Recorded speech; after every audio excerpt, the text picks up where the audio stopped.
안녕하세요. 우리뷰티TV의 수생 손 실장입니다. 네. 우리 성형외과에서 진행하는 이마 거상술에는 두 가지의 특징이 있다고 하던데 네네. 원장님 어떤 게 있을까요?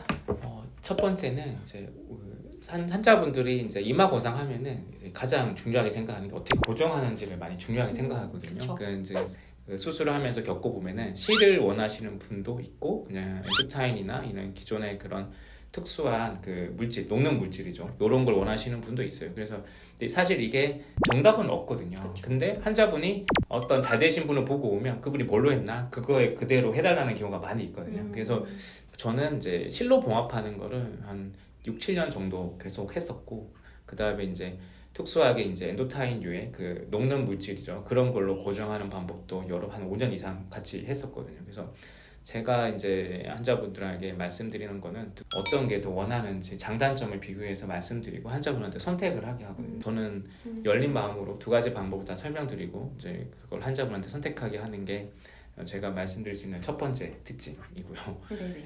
두 번째는 사실은 이제 고정 방법 말고 중요한 게 많다고 했는데 그 중에 하나가 그 추미근이라고 있거든요. 미간 사이의 추미근이요? 근육인데 이 근육을 잘 끊어야 돼요. 왜냐하면 이게 눈썹을 끌어내리는 역할을 하거든요. 얘를 잘 끊어주기만 해도 눈썹이 어느 정도 올라갑니다. 이제 이걸 잘 끊으려면 이제 뭐 경험도 많아야 되고 옆에 신경이나 이런 게 있기 때문에 그걸 피해서 해야 되고 좋은 뭐 내시경 장비가 있으면 되게 유리하겠죠. 그래서 추미근을 잘 끊어주는 게 중요한데 저희 같은 경우에는 그 추미근을 끊는데 많이 신경을 쓰고 있습니다.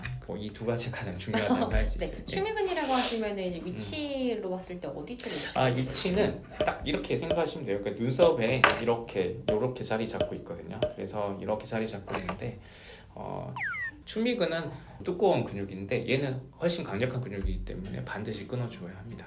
네. 마지막 원장님 궁금한 게 있는데요. 네. 아까 말씀하시기에 이제 HD 내시경을 사용해서 네. 박리를 하신다고 했는데 실제로 내시경 사용을 하지 않으면 추미근 절제가 어려운 걸까요?